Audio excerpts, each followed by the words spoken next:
নমস্কার। আমরা যখন বৃন্দাবনে গেছিলাম তখন এই হোটেলে ভাড়া ছিলাম। এক রাত শুধু নিয়েছিল 2টা রুম 1300 টাকা আর এসি ছিল, কিন্তু ওই হোটেলের পরিষেবা একদম বাজে। জল ঠিকঠাক করে দিচ্ছিল না, আর জল দিচ্ছিল তো জল আবার ভেসে গেছিলো। তারপর হোটেল থেকে বেরিয়ে এসে হাঁটছিলাম, কিছুক্ষণ হাঁটার পরে মাঝে হাঁটতে পারছিল না, তাই টোটো নিলাম। ওখান থেকে যেতে 10 টাকা নেয়, খুব কাছে, হেঁটে চলে যাওয়া যাবে। তারপর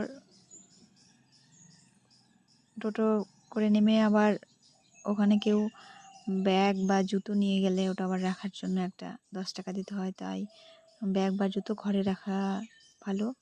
তারপরে এই প্রেম মন্দির, ফার্স্ট আমরা বৃন্দাবনের প্রেম মন্দিরেই গেছিলাম, ওই পাশের হোটেলেই ছিলাম। তো প্রেম মন্দির খুব সুন্দর একটা জায়গা,